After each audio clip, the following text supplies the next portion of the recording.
વહાલા અને પ્રિય વિદ્યાર્થી મિત્રો, ST Patel commerce institute YouTube ચેનલમાં આપ સૌનું હાર્દિક સ્વાગત છે. આજના વિડિયો લેક્ચરની અંદર મિત્રો આપણે આપણા સ્ટડી મટીરીયલ્સનો ક્વેશ્ચન નંબર 4 સોલ્વ કરીશું, જે ટેક્સ્ટ બુકનો છે. એટલે જે વિદ્યાર્થી જોડે સ્ટડી મટીરીયલ ન હોય તેઓ ટેક્સ્ટ બુકમાં પણ જોઈ શકશે. કોઈ કે સર ટેક્સ્ટ બુકનો કયા નંબરનો ક્વેશ્ચન છે, તો ટેક્સ્ટ બુકનું ઇલ્યુસ્ટ્રેશન નંબર 5 यानी કે ઉદાહરણ નંબર 5 જે પેજ નંબર 57 પર આવેલું છે. હું અહીં લખી જ નાખું. જે વિદ્યાર્થી જોડે સ્ટડી મટીરીયલ ન હોય એ વિદ્યાર્થીઓ ટેક્સ્ટ બુકનું ઉદાહરણ નંબર કયો 5 નંબરનું જોઈશે. અને પેજ નંબર કયા ઉપર મળશે તમને ટેક્સ્ટ બુકમાં, તો કે સર પેજ નંબર 57. તમે તો બોલ્યા પણ હું ભૂલી ગયો હતો એટલે મારે જોવું પડ્યું. હા ને, ચલો. અને જે વિદ્યાર્થીએ સ્ટડી મટીરીયલ ખરીદ્યું નથી અને ખરીદવાની ઈચ્છા હોય તો નીચે ડિસ્ક્રિપ્શનમાં હું તમને વોટ્સએપ નંબર આપું છું. એ તમે વોટ્સએપ નંબર ઉપર તમારું નામ અને એડ્રેસ લખીને મોકલશો એટલે સંપૂર્ણ માહિતી હું પ્રોવાઈડ કરી દઈશ. ચલો, અત્યારે આપણે વાત કરીએ આ ક્વેશ્ચન નંબર 4 ની, જે ઉદાહરણ નંબર 5 છે ટેક્સ્ટ બુકનું, અને ટેક્સ્ટ બુકના પેજ નંબર 57 પર તે આપેલું છે. દાખલો છે શિવ અને શંકર. નામ એટલું બધું સરસ છે કે ન પૂછો વાત. જો કે આ દાખલો શ્રાવણ મહિનામાં ભણાયો હોત તો સારું હતું, પણ અત્યારે એની રાહ જોવાય તેવું નથી. આપણને આ દાખલામાં 31/3/17 ના રોજનું પત્રક સ્વરૂપનું કાચું સરવૈયું આપેલું છે. તેના બંને બાજુના સરવાળા સરખા આપેલ છે એટલે ઉપલક ખાતાનો ગુપ્ત હવાલો નહીં થાય. અને અહીંયા આપણને 6 હવાલા આપેલા છે. ચલો, હવે હું અહીંયા ક્વેશ્ચન નંબર 4 લખી નાખું. અને જે રીતે આપણે ખાના પાડતા હતા સામસામે 4 પેજમાં, વેપાર ખાતું, નફાંશાંક ખાતું, નફાંશાંક ફાળવણી ખાતું, નીચે ભાગીદારો મૂડી ખાતા અને પાકું સરવૈયું, સેમ એ જ રીતે ખાના પાડવાના છે. હું ખાના પાડું છું પણ એ વિડીયોને હું ફોરવર્ડ કરી નાખીશ ને સ્પીડમાં. અને તમને જો ખાના પાડતા હજુ ન આવડતું હોય તો પહેલો, બીજો અને ત્રીજો 3 માંથી કોઈ પણ એક વિડીયો જોઈને ખાના પાડી દેજો.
ચલો ખાના થઈ ગયા.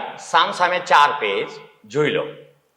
વેપાર ખાતું સામાન્ય પેજ ઉપર નફા નુકસાન ખાતું, નફા નુકસાન ફાળવણી ખાતું, ભાગીદાર મૂડી ખાતા અને પાકું સરવૈયું. હવે આપણે દાખલો ગણવાની શુભ શરૂઆત કરીશું. દાખલો ગણવાની શુભ શરૂઆત ક્યાંથી કરીશું? તો કે સાહેબ હવાલાથી કરીશું. શુભ શરૂઆત હવાલાથી શા માટે કરીશું? કારણ કે કોઈ પણ કામની શરૂઆત જો શુભ હોય તેનો અંત પણ હંમેશા કેવો આવે છે? શુભ આવે છે. મતલબ કે પાકા સરવૈયાનો બંને બાજુનો સરવાળો સરખો થાય.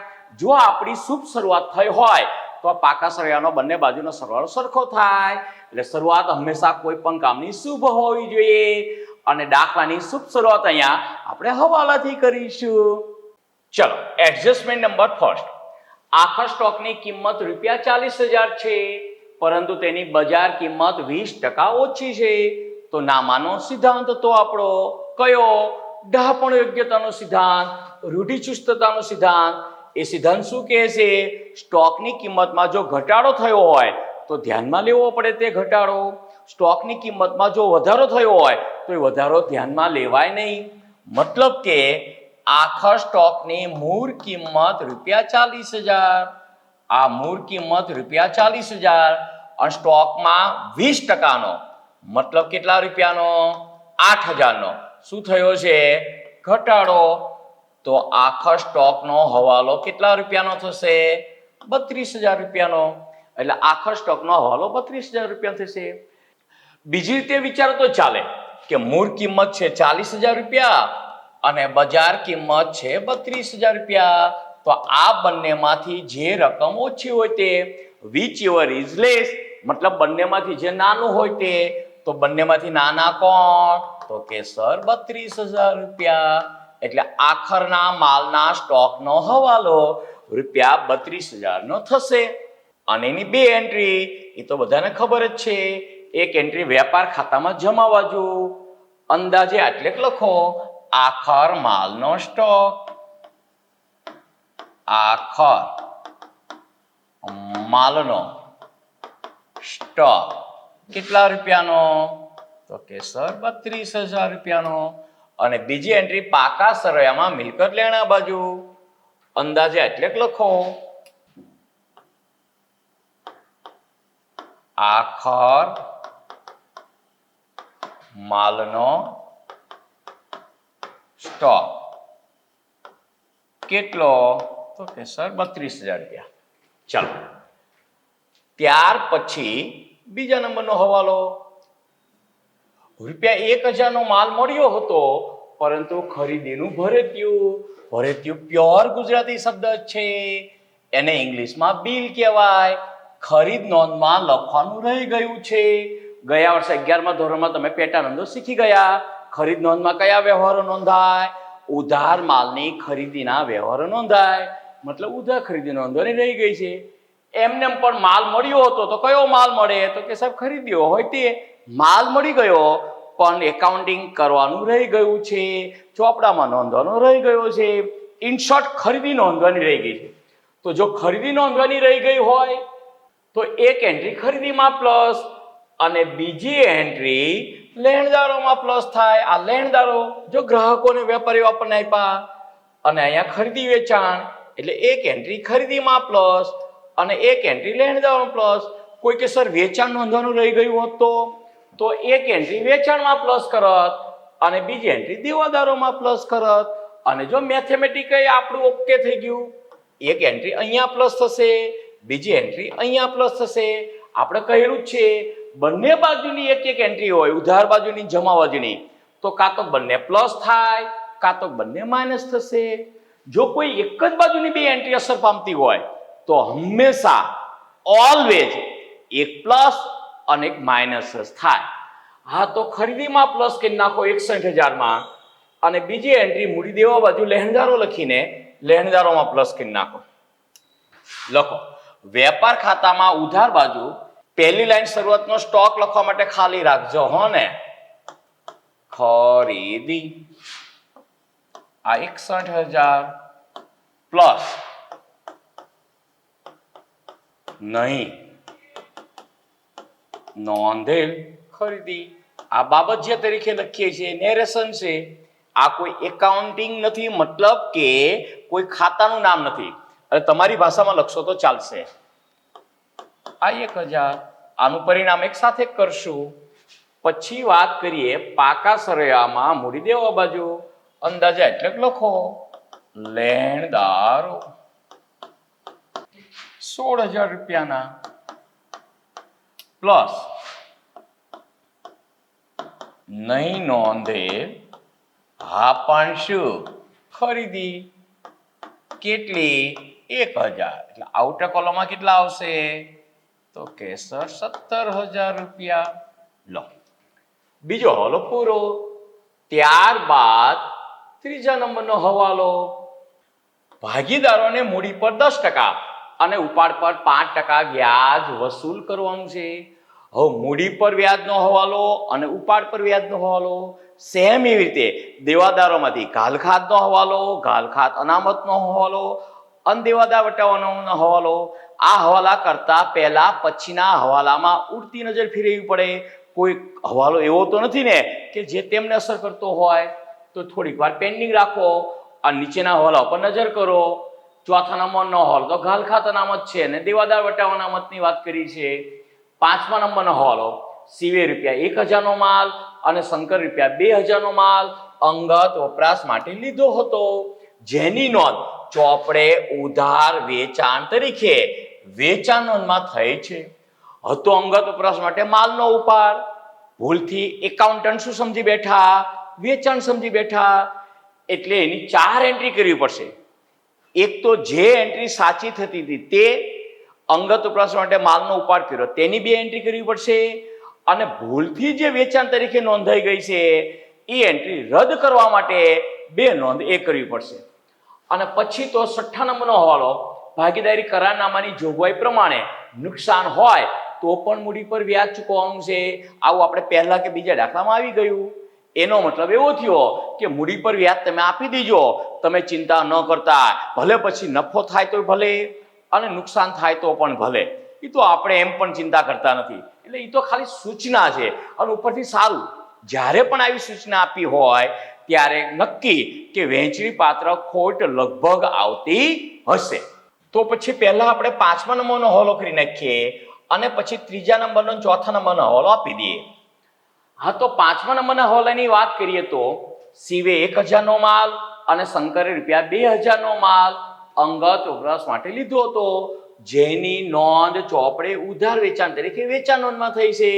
ફરીથી કહી દઈએ, હતો માલનો ઉપાડ, ભૂલથી સમજી બેઠા વેચાણ, એટલે વેચાણ તરીકે ખોટી નોંધ થઈ ગઈ છે, એ નોંધ રદ કરવી પડશે. એટલે એક એન્ટ્રી વેચાણમાંથી માઇનસ થશે અને બીજી એન્ટ્રી દેવાદારોમાંથી માઇનસ થશે. એટલે મેથેમેટિક આપણું ઓકે થઈ ગયું. ઉધાર બાજુમાંથી બાદ થશે અને જમા બાજુ વેચાણમાંથી બાદ થશે. હા, તો આપો સર, એક એન્ટ્રી વેચાણમાંથી માઇનસ, વેચાણ હતું નહીં અને વેચાણ સમજી બેઠા હતા, એટલે વેચાણ કેટલું 80,000 માઇનસ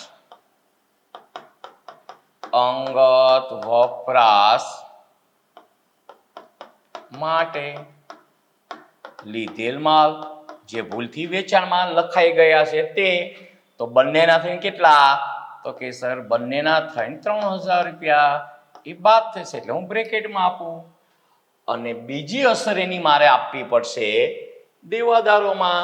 તો પાકા સરવૈયામાં મિલકત લેણા બાજુ લખો દેવાદારો 20,000 માઇનસ અંગત વપરાશ માટે લીધેલ માલ. ઓકે સર, આટલું બધું ન લખું, માલનો ઉપાડ લખીએ તો પણ ચાલશે હો ને. તો બંનેનો થઈને કેટલો 3,000, અને આના ઉપર આપણે ગાલખાત અનામતનો વટાવનો હવાલો આપવાનો છે હો ને, એટલે આને ક્યાં લાવશો, ઇનર કોલમમાં. ચલો 2 એન્ટ્રી થઈ.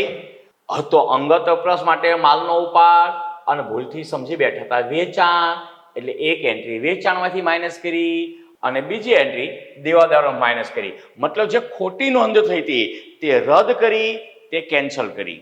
હવે સાચી નોંધ શું થાય, તો અંગત વપરાશ માટે માલનો ઉપાડ કર્યો હોય તો 11મા ધોરણની આપણે આમ નોંધ બોલો, ઉપાડ ખાતે ઉધાર તે ખરીદીમાંથી બાદ થાય, મતલબ તે ખરીદ ખાતે જમા.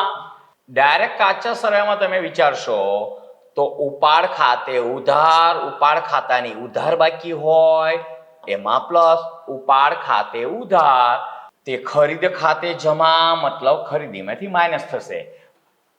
એક અહીંયા પ્લસ થશે અને બીજું આ ખરીદીમાંથી માઇનસ થશે. કેટલા રૂપિયા? તો કે સર 3000 રૂપિયા. એક એન્ટ્રી અહીં ખરીદીમાંથી માઇનસ કરો, માઇનસ અંગત વપરાશ માટે લીધેલ માલ. કેટલા રૂપિયા? તો 1000 ને 2000 મતલબ 3000. પછી બીજી એન્ટ્રી ઉપાડમાં પ્લસ માલનો ઉપાડ અથવા તો ઉપાડ ખાતે. તો અહીંયા માલના ઉપાડની એન્ટ્રી કરતા પહેલા શરૂઆતની બાકી લખવા માટે, ઉપાડ લખવા માટે જગ્યા છોડી દો અને કાં તો પછી એની એન્ટ્રીઝ કરી નાખો ને. હા તો કે સર કરી જ નાખીએ. 1,416 મૂડી ખાતાની શરૂઆતની બાકી, મતલબ કે બાકી આગળ લાવ્યા અને વર્ષને અંતે ક્યારે?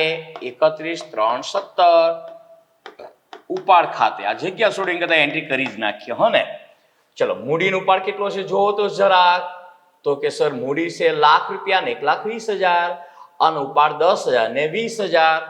તો અહીંયા લખી નાખો મૂડી ₹1,00,000 શિવની અને 1,20,000 રૂપિયા શંકરની અને ઉપાડ શિવનો 10,000 રૂપિયા અને શંકરનો ડબલ યાની કે 20,000 રૂપિયા. ચલો આ એન્ટ્રી તો આપણે વચ્ચે કરી હો ને. આપણે એન્ટ્રી કેની કરતા હતા? તો કે હતો અંગત વપરાશ માટે માલનો ઉપાડ, ભૂલથી સમજી બેઠા હતા વેચાણ. એટલે એક એન્ટ્રી આપણે વેચાણમાંથી બાદ કરી અને બીજી એન્ટ્રી આપણે દેવાદારોમાંથી બાદ કરી. એટલે જે ખોટી નોંધ થતી તે રદ થઈ અને સાચી નોંધ ખરીદીમાંથી માઇનસ, ખરીદ ખાતે જમા મતલબ ખરીદીમાંથી માઇનસ અને બીજી એન્ટ્રી ઉપાડમાં પ્લસ. હવે અહીંયા માલનો ઉપાડ કઈ તારીખે કર્યો છે એ જો આપણને કહ્યું હોય તો ઉપાડ પર વ્યાજ ગણતી વખતે તેના પર વ્યાજ ગણાય. એ માલનો ઉપાડ એ ઉપાડ જ કહેવાય અને ઉપાડ પર વ્યાજ ગણવાનું હોય તો તેના ઉપર વ્યાજ ધ્યાનમાં લેવું જોઈએ. પરંતુ અહીંયા આપણને માલના ઉપાડની તારીખ આપી નથી. આ શિવે ₹1,000 નો માલ અને શંકરે ₹2,000 નો માલ અંગત વપરાશ માટે લીધો હતો, પણ કઈ તારીખે લીધો હતો એની માહિતી નથી આપી. તો આપણે ટેક્સ્ટ બુક પ્રમાણે જો માલના ઉપાડની તારીખ ન આપી હોય તો વર્ષના છેલ્લા દિવસે ઉપાડ કર્યો હોય છે તેવું સમજીશું અને એની ઉપર વ્યાજ ગણીશું નહીં. પણ જો અહીંયા તારીખ આપી હોત, આગળ જો કે દાખલો આવશે, માલના ઉપાડની તારીખ આપી હોય એની ઉપર આપણે વ્યાજ ધ્યાનમાં લઈશું. પણ અહીંયા તારીખ નથી આપી તો આપણે એવી ધારણા કરશું વર્ષના છેલ્લા દિવસે ઉપાડ કર્યો હોય છે. એટલે માલનો ઉપાડ એવો શબ્દ લખશો તોય ચાલશે અથવા તો ઉપાડ ખાતે અને બ્રેકેટમાં શું લખી નાખો? માલ. કેટલાનો? તો કે સર શિવે ₹1,000 અને શંકરે ₹2,000. હવે કોઈ કે સર આ ઉપાડ પણ વર્ષના છેલ્લા દિવસે કર્યો હોય છે? તો ના, તે ઉપાડ વર્ષ દરમિયાનનો છે પણ વર્ષને અંતે ઉપાડ ખાતું બંધ કરીને અહીંયા મૂડી ખાતે લાવીએ છીએ આપણે. એટલે એ ઉપાડ વર્ષના છેલ્લા દિવસનો હોય છે તેવું કહી શકાય નહીં. ચલો થઈ ગઈ 4 એન્ટ્રી. હતો અંગત વપરાશ માટે માલનો ઉપાડ, ભૂલથી સમજી બેઠા હતા શું? વેચાણ મતલબ કેટલી એન્ટ્રી થઈ? 4 એન્ટ્રી. રામ લક્ષ્મણને કેટલા ભાઈ હતા? 4 ભાઈઓ હતા. તો આ એન્ટ્રી પણ 4. 2 એન્ટ્રી કેની? જે એન્ટ્રી વેચાણ તરીકે ખોટી રીતે નોંધાઈ ગઈ હતી એ રદ કરવાની 2 એન્ટ્રી અને 2 એન્ટ્રી સાચી. ઉપાડ ખાતે ઉધાર તે ખરીદ ખાતે જમા. ડાયરેક્ટ ખાતાની ભાષામાં વાત કરીએ તો ખરીદીમાંથી માઇનસ અને ઉપાડમાં પ્લસ માલનો ઉપાડ, પણ આપણે સેપરેટ ત્યાં નોંધ લખી નાખીએ છીએ હો ને. ચલો હવે તો આપણે ફક્ત 2 જ હવાલા રહ્યા.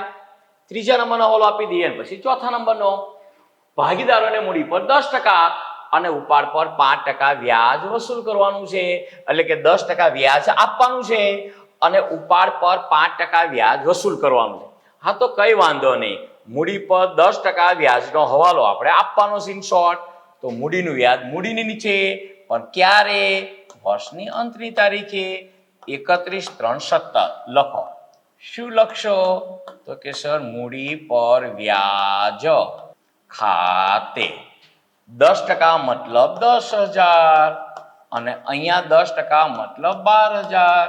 બીજી એન્ટ્રી ક્રોસ, ફાળવણી ખાતામાં ઉધાર બાજુ, પણ હું એક સાથે એન્ટ્રી આપું છું હો ને.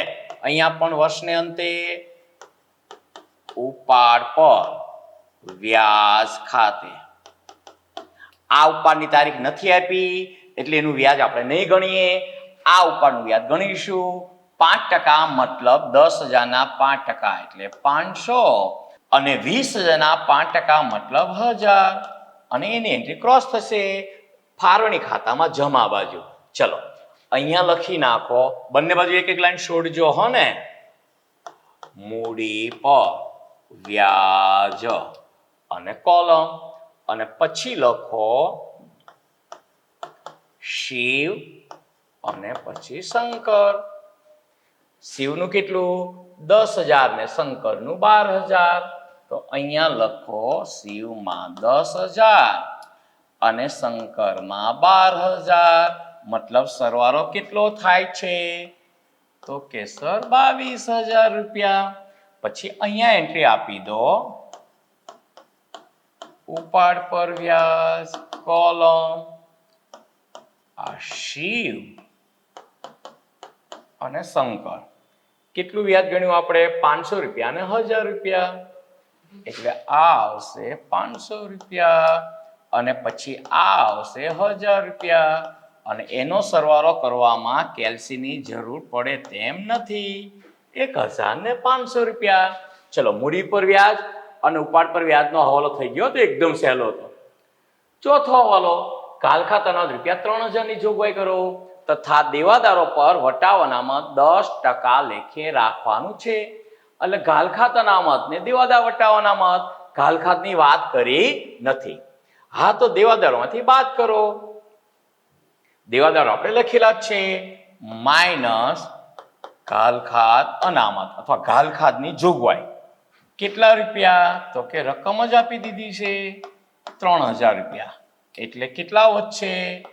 તો કે સર 14,000 રૂપિયા માઇનસ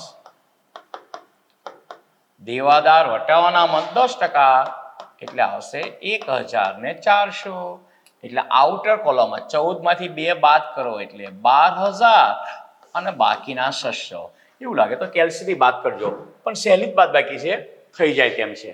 ચલો હવે અહીંયા જે દેવાદારોમાંથી ઘાલ ખાત અને ઘાલ ખાત અનામત બાદ કરી હોય એની બીજી એન્ટ્રી ઘાલ ખાતના ફોર્મેટમાં, અને દેવાદાર વટાવણ બાદ કરી હોય તેની બીજી એન્ટ્રી વટાવના ફોર્મેટમાં. વટાવનું ફોર્મેટ 3 એન્ટ્રીનું આવે. હવે ઘાલ ખાત બાદ નથી કરી એ તો કઈ વાંધો નહીં, ત્યાં ડેશ કરી નાખીશું, કાં તો પછી ફોર્મેટમાં લખીશું જ નહીં. તમે કાચા સળિયામાં જુઓ, ઘાલ ખાત અને ઘાલ ખાત અનામત આપી છે તો પછી એક જ ડેશ આવશે. તો ઘાલ ખાતનું ફોર્મેટ બનાવી જ નાખો હો ને આખું, મને સમજાવવામાં પણ સહેલું પડે. ચલો ઘાલ ખાત પ્લસ ઘાલ ખાત પ્લસ ઘાલ ખાત અનામત અને માઇનસ ઘાલ ખાત અનામત. સૌથી ઉપર કાચું સરવૈયું અને સૌથી નીચે કાચું સરવૈયું અને વચ્ચે 2 હવાલાની ઘાલ ખાત અને ઘાલ ખાત અનામત. એનું ફોર્મેટ લાગી ગયું. આની અંદર ઘાલ ખાત અને ઘાલ ખાત અનામત જે બાદ કરી દેવાદારોમાંથી તે લખાય. હવાલાની ઘાલ ખાત બાદ કરી નથી મતલબ ડેશ, અને ઘાલ ખાત અનામત 3,000. તો જો એ આ ઘાલ ખાતના ડેશ અને ઘાલ ખાત અનામતના 3,000. હવે જો તમે કાચા સળિયામાં ઘાલ ખાત ને ઘાલ ખાત અનામત કેટલી છે? તો ઘાલ ખાત અને ઘાલ ખાત અનામત, આ ઉધાર બાજુની ઘાલ ખાત અને જમા બાજુની ઘાલ ખાત અનામત 1,400 રૂપિયા ઘાલ ખાત, આ 1,400 રૂપિયા ઘાલ ખાત અને 6,000 રૂપિયા ઘાલ ખાત અનામત. ચલો હવાનું પરિણામ ગણો. 1,400 પ્લસ 3,000 એટલે 4,400, એમાંથી 6,000 બાદ કરો એટલે માઇનસ 1,600. એટલે માઇનસ 1,600 પરિણામ. નેશનલ લેવલની બુકમાં તો હવે અહીંયા જ આઉટર કોલમમાં લખે છે બ્રેકેટ કરીને, પણ અહીંયા આપણે ગુજરાત લેવલે એવું કરવું નથી. તપાસવાળા સાહેબને એવી ખબર નહીં પડતી હોય તો એટલે અહીંયા જ લખો -1600 અને આ માઇનસ રકમ છે એને પ્લસ કરી હોય તો સામે લઈ જવી પડે. એ તો આપણને ગણિતનો નિયમ ખબર જ છે. તો અહીંયા સામેનો સા અને ડોટ લખો. દર્શાવ્યાનો દ અને ડોટ. મુજબનો મુ અને ડોટ. મતલબ સામે દર્શાવ્યા મુજબ. હવે સામે દર્શાવ્યા મુજબ એટલે એક્ઝેક્ટ આમ સામે જ દર્શાવવું જોઈએ એવું જરૂરી નથી. અહીંયા સામેનો મતલબ સામેની સાઈડ, મતલબ જમા બાજુ. એટલે અહીંયા લખી નાખો. એ શેનું પરિણામ કહેવાય? તો કે સર ઘાલખાત અનામતનું કહેવાય. એટલે ઘાલખાત અનામત કેટલા રૂપિયા? 1600 રૂપિયા. હો ને? ચલો હવે વાત કરીએ વટાવના ફોર્મેટની. તો કાચા સરવૈયામાં આપણને વટાવ અથવા આપેલ વટાવ અથવા વટાવ કસર એવું કઈ આપ્યું છે? તો કે સર ના. દેવાદાર વટાવ અનામત અથવા ઉધાર વટાવ અનામત અથવા ઉધાર વટાવ ફંડ એવું કશું કહ્યું છે? તો કે ના. તો આખું ફોર્મેટ લગાવવાની જરૂર નથી. ફક્ત એક જ એન્ટ્રી છે તો હું ડાયરેક્ટ જ લખી નાખું. દેવાદાર વટાવ અનામત કઈ હવાલાની. કોઈ કે સર મારે આખું ફોર્મેટ લખવું છે તો ઉપર અને નીચે ડેશ થઈ જશે. આઉટર કોલમમાં તો સેમ રકમ જ આવે. હો ને? દેવાદાર વટાવનો તો આપણે કેટલી વાત કરી ફરીથી જોઈ લો. 1400. એની એન્ટ્રી અહીંયા કરી નાખો ડાયરેક્ટ આઉટર કોલમમાં. ફોર્મેટ કર્યું હોત તો પણ આઉટર કોલમમાં તો 1400 જ જાત. હો ને? ચલો ત્યારબાદ કોઈ હવાલો બાકી રહ્યો? તો કે સર ના. આ છઠ્ઠો હવાલો તો ખાલી ઇન્સ્ટ્રક્શન છે કે મૂડી પર વ્યાજ તમે આપજો. નફો હોય કે ખોટ હોય તેની પરવા કરતા નહીં. અને આપણે એવી કઈ પરવા કરવા વાળા છીએ પણ નહીં. હો ને? હવે વાત કરીએ આપણે હિડન એડજસ્ટમેન્ટ મતલબ ગુપ્ત હવાલા. તો કાચા સરવૈયામાં ઉપરથી નજર ફેરવતા જઈએ તો શિવની લોન 1/7/2016 થી આ શિવની લોન આપણને આપી છે. કેટલા ટકાની છે એવું કશું કહ્યું નથી. તો જો શિવ ભાગીદાર ન હોત તો આપણે આ લોન ઉપર વ્યાજ ગણત નહીં. પણ 1932ના ભાગીદારી ધારા પ્રમાણે પેઢીએ કોઈ પણ ભાગીદાર પાસેથી લોન લીધી હોય અને વ્યાજના દરની સ્પષ્ટતા ન હોય તો ઓછામાં ઓછું કેટલા ટકા વ્યાજ આપવું પડે? 6% વ્યાજ આપવું પડે. એટલે અહીંયા આપણે આની ઉપર 6% વ્યાજ લેખે હવાલો જોઈશે. તો લખો શિવ પાસેથી લીધેલી લોન છે. પાકા સરવૈયામાં મૂડી દેવા બાજુ શિવની લોન. શિવની લોન કઈ તારીખે લીધી છે? તો કે સર 1/7/2016 થી. કેટલા રૂપિયાની? તો કે સર 20,000 રૂપિયાની. હવે જુઓ તો આ શિવને તેની લોન પર કેટલા રૂપિયા વ્યાજ ચૂકવવું જોઈતું હતું? તો ગણી નાખીએ. 20,000ની લોન, અહીંયા હું રફ ગણું. હો ને? આ 20,000 રૂપિયાની લોન કેટલા ટકા લેખે વ્યાજ ગણવાનું? તો કે 6% લેખે. કેટલા મહિનાનું? તો જો કઈ તારીખે લીધી છે? 1/7/16 મતલબ 7મા મહિનાની 1લી તારીખે લોન લીધી છે. એટલે 7મા મહિનાનું વ્યાજ તો આપવું જ પડે ને. એટલે 7, 8, 9, 10, 11, 12, 1, 2 અને 3 મતલબ 9 મહિનાનું વ્યાજ. એટલે આનું 9 મહિનાનું વ્યાજ ગણો. તો જો આ 6%, 20,000ના 6% એટલે 1,200 અને 1,200 ગુણ્યા 9/12 એટલે 900 રૂપિયા. હવે આ 900 રૂપિયાનો મતલબ શું થાય? તો કે શિવની લોન પર 900 રૂપિયા વ્યાજ ચૂકવવું જોઈતું હતું. હવે 900 રૂપિયા વ્યાજ ચૂકવવું જોઈતું હતું. એક્ઝેક્ટ 900 ચૂકવી દીધું હોય એવું પણ બની શકે. વધારે ચૂકવ્યું હોય એવું પણ બને. અંશત ચૂકવ્યું હોય એવું પણ બને. અને બિલકુલ ન ચૂકવ્યું એવું પણ બને. એ તો આપણને કેવી રીતે ખબર પડે? 900 રૂપિયા ચૂકવવા જોઈતા હતા એમાંથી કેટલા ચૂકવ્યા છે? તો ચૂકવ્યા હોય તો કાચા સરવૈયામાં જુઓ લોન અને વ્યાજ શબ્દ હોવો જોઈએ. ખાલી વ્યાજ શબ્દ નહીં ચાલે. હા ને? ના, બિલકુલ નથી. એનો મતલબ એવો થયો 900 રૂપિયા વ્યાજ ચૂકવવું જોઈતું હતું તેમાંથી બિલકુલ ચૂકવ્યું નથી. એટલે બધું વ્યાજ ચૂકવવાનું બાકી છે. તો લોન પર વ્યાજ ખાતે ઉધાર આપણો ખર્ચ છે. નફા ખાતાની ઉધાર બાજુ લખો. આ લોન પર વ્યાજ કેટલા રૂપિયા? 900 રૂપિયા. ઉપજ ખર્ચ પ્રકારનું ખાતું છે હો ને. અહીંયા ચૂકવવાનું બાકી લોન પર વ્યાજ નહીં લખાય. બીજી એન્ટ્રી પાકા સરયમાં મૂડી દેવા બાજુ ચૂકવવાનું બાકી. હા પણ શું? લોન પર વ્યાજ. કેટલા રૂપિયા? તો કે સર 900 રૂપિયા. થઈ ગઈ બે એન્ટ્રી નફા નુકસાન ખાતાની ઉધાર બાજુ અને બીજી એન્ટ્રી પાકા સરયમાં મૂડી દેવા બાજુ. આપણું દેવું કહેવાય. ચૂકવવાનું બાકી લોન પર વ્યાજ. ચલો લોનનો છુપ્પો હવાલો થઈ ગયો. પછી કોઈ છુપ્પો હવાલો છે કે નહીં? જો કાચા સરૈયામાં ના, પછી કોઈ જ છુપ્પો હવાલો છે નહીં. કાચા સરૈયાનો સરવાળો સરખો આપ્યો છે. એ તો આપણે દાખલાની શરૂઆત કરી ત્યારે જ વાત કરી હતી. હવે બાકીની એન્ટ્રી કરી નાખીએ એટલે આપણો દાખલો પૂરો થઈ જશે. ચલો પહેલા મૂડી અને ઉપાડ શિવ અને શંકર એની એન્ટ્રી થઈ ગઈ. શરૂઆતનો સ્ટોક 60,000, એની જગ્યા તો ફિક્સ છે. આપણે અહીંયા જગ્યા બનાવીને જ રાખી છે. શરૂઆતનો સ્ટોક કેટલો? તો કે સર 60,000 રૂપિયા. ચલો ત્યારબાદ ખરીદી અને વેચાણ બંને આવી ગયું. ખરીદી અને વેચાણ જો પરત હોય તો આપણે બાદ કરીશું, નહીતર આઉટર કોલમમાં લઈ જઈશું હો ને. કસ્ટમ ડ્યુટી 20,000 રૂપિયા માલની ખરીદીનો ખર્ચ છે. વિદેશથી આપણે માલ ઇમ્પોર્ટ કરીએ તો સરકારને આપણે કસ્ટમ ડ્યુટી ચૂકવવી પડે. અહીંયા લખી નાખો કસ્ટમ ડ્યુટી. કેટલા રૂપિયા? તો કે સર 20,000 રૂપિયા. ચલો ત્યારબાદ શું આપ્યું છે? તો કે સર તોલાય 1,000.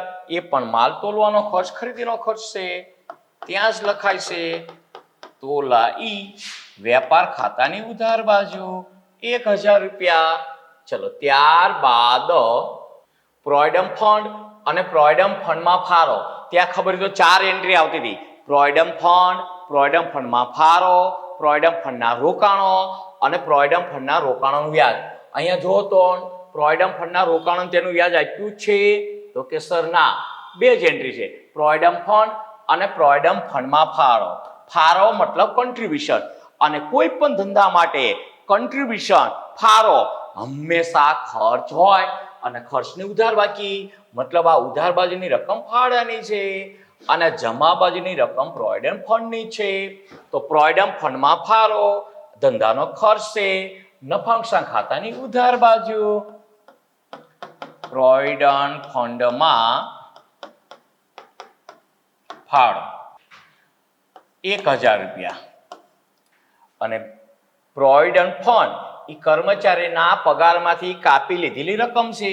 આપણા ધંધા માટે દેવું કહેવાય એટલે પ્રોવિડન્ટ ફંડ. હા, પ્રોવિડન્ટ ફંડના રોકાણોનું વ્યાજ હોત તો આની અંદર પ્લસ થાત, પણ અહીંયા આપ્યું નથી. કેટલા રૂપિયા? 4,000.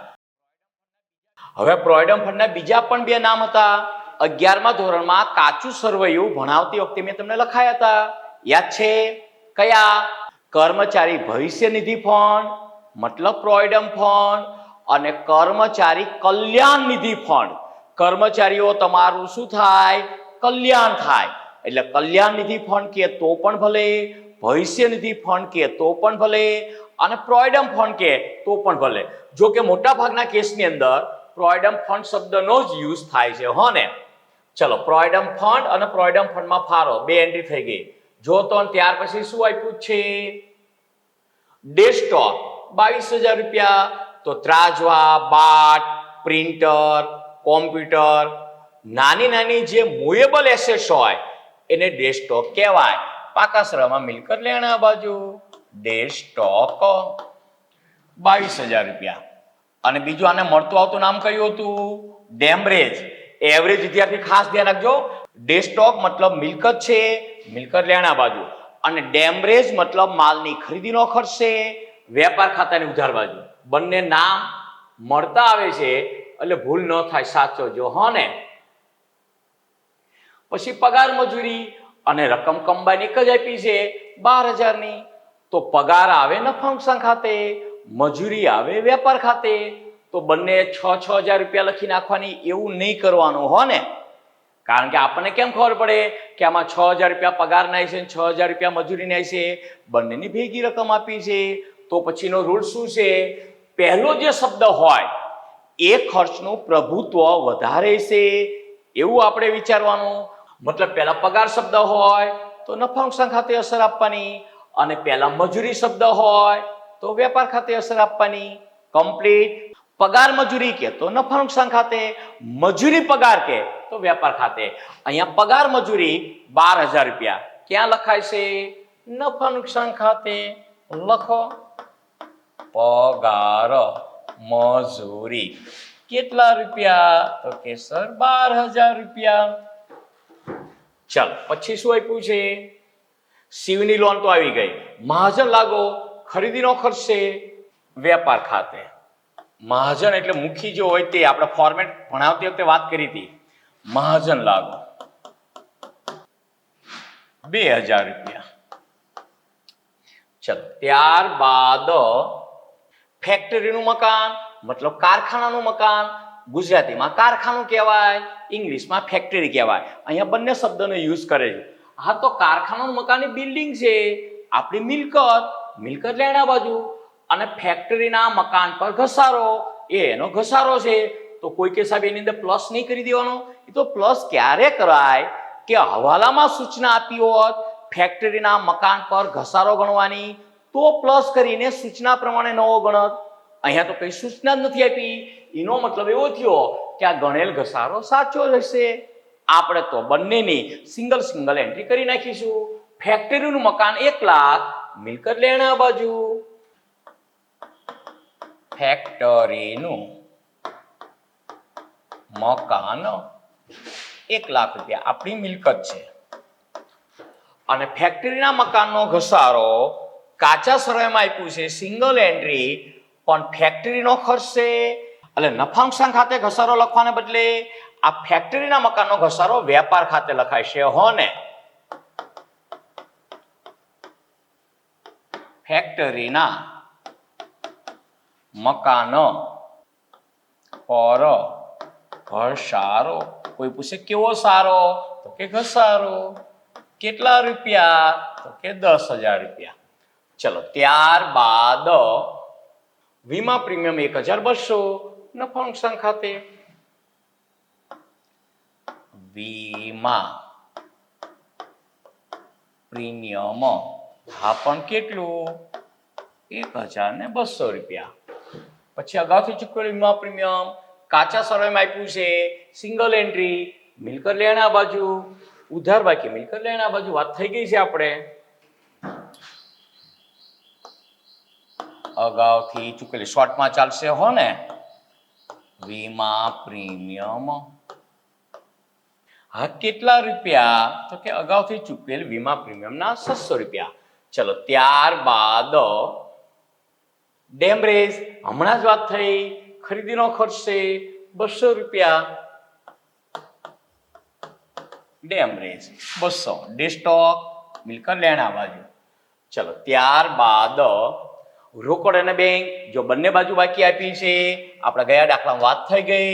આ રોકડ શિલ્લક હશે અને આ બેંક ઓવરડ્રાફ્ટ 6,000 ને 18,000. લખો પાકા સરવાળામાં. મિલકત લેણા બાજુ રોકડ શિલ્લક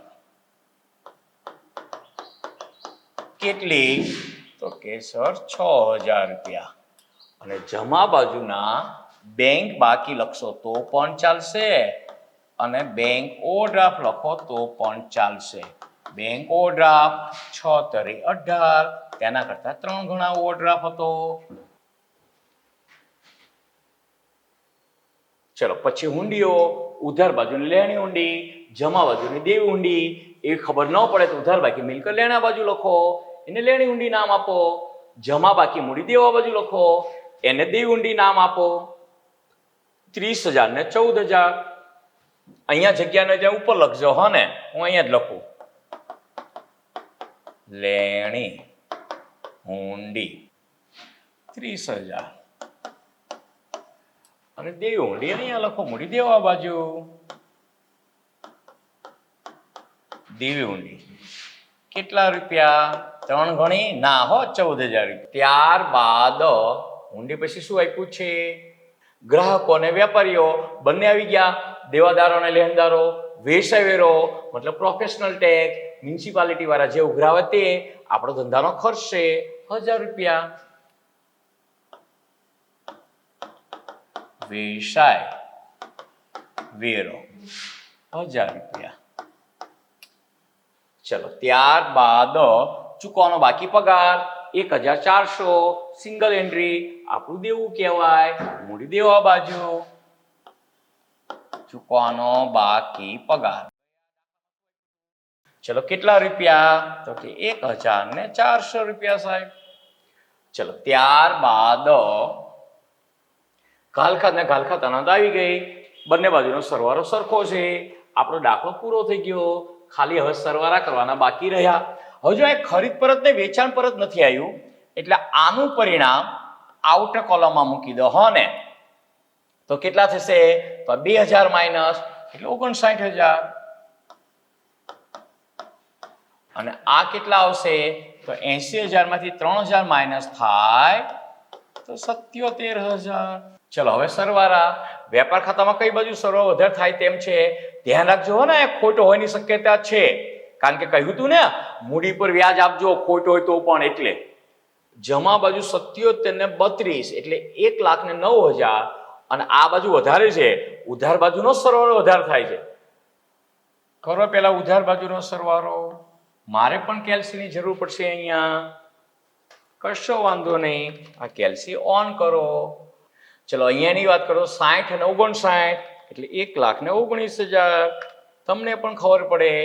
અહીંયાની વાત કરો તો આ થશે 23,000 એ આ 23,000 અને આ 10,000 ને 200 એટલે સરવાળો થયો 1,52,200. લખી નાખો 1,52,200 એ સરવાળો અહીંયા લખો. 1,52,200. ચલો એમાંથી કરો ઉપરના બાદ 77 અને 32 મતલબ કે 1,09,000 માઇનસ 1,09,000 એટલે 43,200. કોઈ મને પૂછે કે સાહેબ તમારા અમદાવાદમાં કેટલી બસો છે? તો કે 43,200. અને બસો ક્યાં દોડે? તો કે રોડ ઉપર. કાચી ખોટ. હા પણ કેટલી? 43,200. ક્વેશ્ચન માર્ક ખૂટતી રકમ.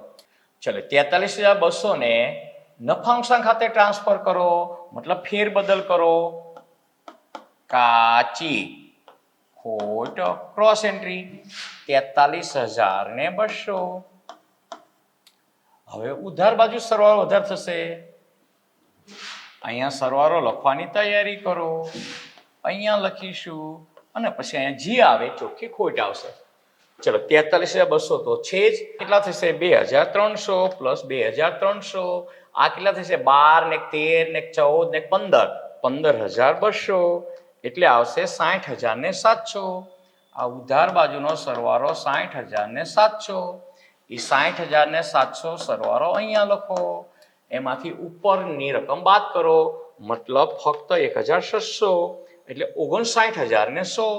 અહીંયા બાકી આપણને મળશે 59,100. કોઈ પૂછે આ નફાંશાંક ખાતાની કઈ બાકી કહેવાય? તો ઉધાર બાકી કહેવાય. અને એને શું નામ આપશો? તો કે ચોખ્ખી. હા પણ ચોખ્ખી શું? ખોટ.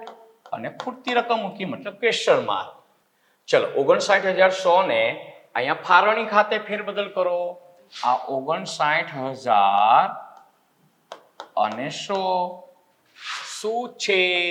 તો કે સર ચોખ્ખી ખોટ. હવે ઉધાર બાજુનો સરવાળો કરો. એટલે તો આપણે છેલ્લો હવાલો આપ્યો હતો કે ખોટ હોય તો પણ મૂડી પર વ્યાજ આપવાનું છે. અમે આપી જ દીધું છે. હો ને પ્લસ 22,000 એટલે 81,100 આવ્યા. 81,100 એને અહીંયા લાવો. 81,100 એમાંથી 1,500 ને બાદ કરો એટલે મળશે 79,600. આને શું કહેવાય? તો કે નફાંશાંક ફાળવણી ખાતાની ઉધાર બાકી. અને એને શું નામ આપશો? તો લખો વહેંચણી પાત્ર ખોટ. કોની વચ્ચે વહેંચાય છે? ભાગીદારો વચ્ચે. શિવ અને શંકર કયા પ્રમાણમાં? જે પ્રમાણ એમને નક્કી કર્યું હોય તે પ્રમાણમાં નફા નુકસાનનું કયા હિસ્સે તો કે સરખે હિસ્સે. જો કે કશું ન કહ્યું હોત તો પણ આપણે સરખા હિસ્સે જ વેચત. ચલો 79,600 ના 2 ભાગ પાડો એટલે ભાગ્યા 2, યાની કે 39,800. શિવને આપો 39,800 અને શંકરને આપો 39,800. ચલો હવે એની ક્રોસ એન્ટ્રી આપી દો. 39,800 39,800. અહીંયા ઉધાર બાજુ હો ને, અહીંયા લખો વેચણી પાત્ર. હા પણ શું ખોટ. 39,800 39,800 અને શંકરમાં પણ 39,800. હવે મૂડી ખાતામાં તો જમા બાજુનો સરવાળો જ વધારે થશે, કારણ કે મૂડીની રકમ વધારે હોય ને એટલા માટે હો ને. ચલો આ 1,10,000 લો, વિધાઉટ કેલ્સી થઈ જાય તેમ છે. અને આ આવશે 1,32,000. આ 1,32,000 એને અહીંયા ટ્રાન્સફર આપો, મતલબ અહીંયા લખો 1,10,000 અને 1,32,000. એમાં ઉપરની રકમ બાદ કરો. ચલો 1,10,000 માઇનસ આ 11,500 માઇનસ 39,800 એટલે આવશે 58,700. આ બાકી આવી 58,700. હવે વાત કરીએ 1,32 માઇનસ, જો આ થશે કેટલા તો કે 23,000 માઇનસ 39,800 એટલે 69,200. આ આવશે 69,200. અને અહીંયા વર્ષની અંતિમ તારીખ મતલબ ઉપર મુજબ શું લખી નાખશો તો કે બાકી આગળ લઈ ગયા અને ક્વેશ્ચન માર્ક કરો તો સારું. ચલો હવે એ બાકીને અહીંયા મૂડી દેવા બાજુ લખી નાખો. ભાગીદારોના હા પણ શું મૂડી ખાતા અથવા તો મૂડી ખાતાની બાકી કોણ છે તો કે સર શિવ અને શંકર. કેટલી બાકી આપણે લાવ્યા જો તો 58,700. આ 58,700 અને 69,200 કરો સરવાળો. 69,200 તો છે જ, 58,700 અંદર પ્લસ કરી દો એટલે 1,27,900. આ 1,27,900. હવે બંને બાજુનો સરવાળો કરો અને સરખો આવે તો આપણો શું બંધાયો કહેવાય. ગાણિતિક દ્રષ્ટિએ મેથેમેટિકલી કોઈ પૂછે કેવા કલી તો શું કહેવાય, મેથેમેટિકલી આપણો દાખલો સાચો ગણાય. સૈદ્ધાંતિક દ્રષ્ટિએ ઘણી બધી ભૂલો પણ હોઈ શકે હો ને, પણ અહીંયા તો મેં ગણાયો છે, કોઈ ભૂલ થયેલી નથી. ચલો 1,27,900 તો છે જ. અને આ કેટલા થશે તો કે 37,900. આ 37,900 અને આ કેટલા થશે તો આ 22 એટલે 36 અને 37,400. આ 37,400. એવું લાગે તો તમે એક એક રકમ લેજો હો ને. 2,03,200.